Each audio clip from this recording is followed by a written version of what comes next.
భారత గణతంత్ర దినోత్సవం రిపబ్లిక్ డే గురించి ముఖ్యమైన విషయాలు ఇక్కడ ఉన్నాయి. 1. ఎందుకు జరుపుకుంటాం? భారతదేశానికి 1947 ఆగస్టు 15న స్వాతంత్ర్యం వచ్చినప్పటికీ మనకంటూ సొంత రాజ్యాంగం ఏర్పడింది మాత్రం 1950 జనవరి 26న. ఆ రోజున భారత రాజ్యాంగం అమల్లోకి వచ్చింది. భారతదేశం ఒక సర్వసత్తాక, సామ్యవాద, లౌకిక, ప్రజాస్వామ్య గణతంత్ర రాజ్యంగా అవతరించిన రోజును పురస్కరించుకుని మనం ఈ పండుగను జరుపుకుంటాం. 2. రాజ్యాంగం విశిష్టత. డాక్టర్ బిఆర్ అంబేద్కర్ నేతృత్వంలోని డ్రాఫ్టింగ్ కమిటీ భారత రాజ్యాంగాన్ని రచించింది. ఇది ప్రపంచంలోని అతిపెద్ద లిఖిత రాజ్యాంగం. ఈ రాజ్యాంగం దేశ పౌరులకు ప్రాథమిక హక్కులను, బాధ్యతలను కల్పిస్తుంది. 3. వేడుకలు ఎలా జరుగుతాయి? న్యూఢిల్లీలో దేశ రాజధాని ఢిల్లీలోని కర్తవ్య పథ్, పాత రాజ్ పథ్లో భారీ పరేడ్ జరుగుతుంది.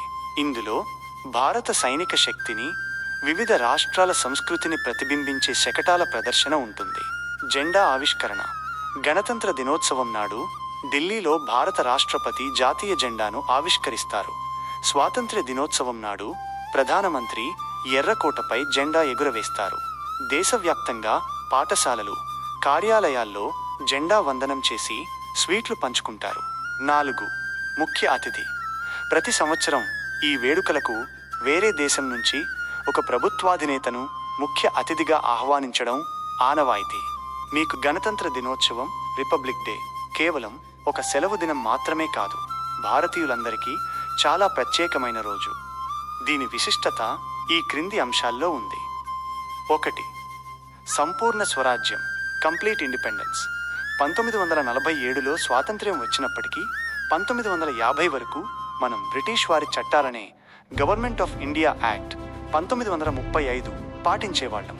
1950 జనవరి 26న మన సొంత రాజ్యాంగం అమల్లోకి రావడంతోనే మనకు పూర్తి స్వేచ్ఛ లభించింది.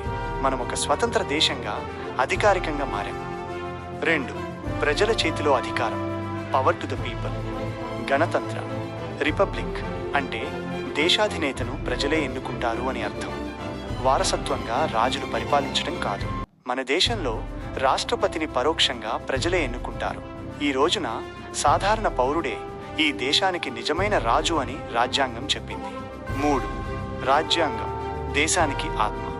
ప్రపంచంలోనే అతిపెద్ద లిఖిత రాజ్యాంగం మనది.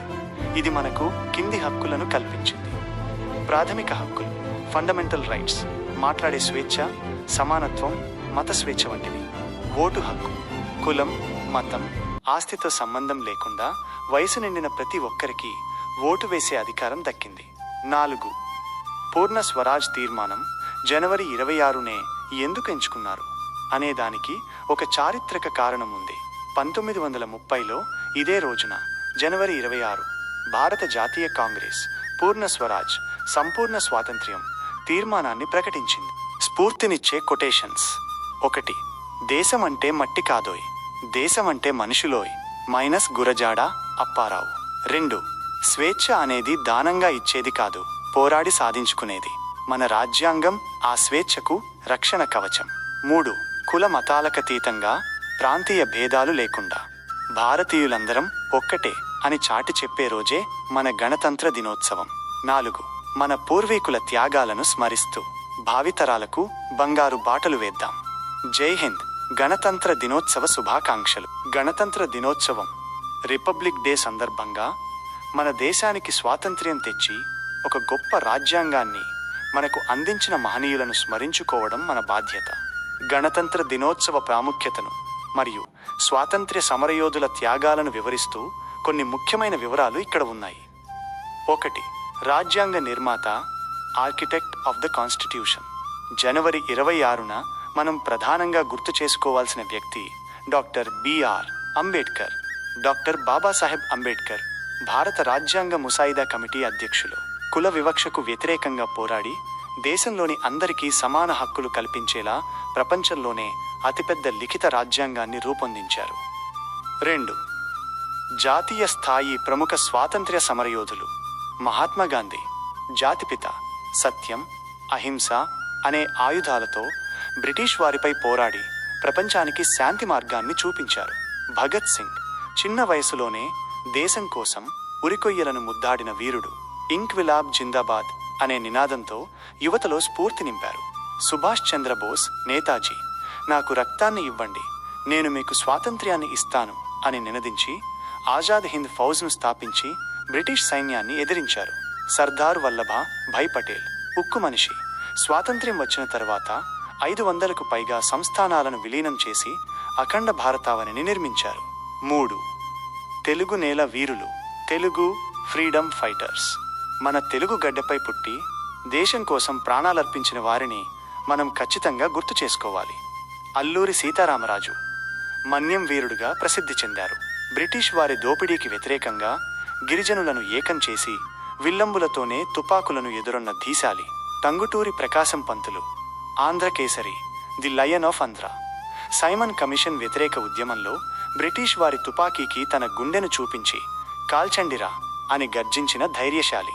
పింగళి వెంకయ్య మన జాతీయ జెండా నేషనల్ ఫ్లాగ్ రూపకర్త. మచిలీపట్నానికి చెందిన వీరు రూపొందించిన జెండానే నేడు మనం గర్వంగా ఎగురవేస్తున్నాం. పొట్టి శ్రీరాములు భాషా ప్రయుక్త రాష్ట్రాల కోసం ఆమరణ నిరాహార దీక్ష చేసి ప్రాణాలర్పించిన త్యాగధనుడు. దుర్గాబాయ్ దేశ్ముఖ్ మహిళా సాధికారత కోసం స్వాతంత్ర్యం కోసం పోరాడిన ఆంధ్ర మహిళ. రాజ్యాంగ సభలో సభ్యురాలిగా కూడా ఉన్నారు. ముగింపు. వీరి త్యాగాల పునాదులపైనే నేడు మనం స్వేచ్ఛగా జీవిస్తున్నాం. కేవలం జెండా ఎగురవేయడమే కాకుండా వారు కలలు కన్న నిజమైన భారతదేశాన్ని నిర్మించడానికి, రాజ్యాంగ విలువలను పాటించడానికి మనం ప్రతిజ్ఞ చేయాలి.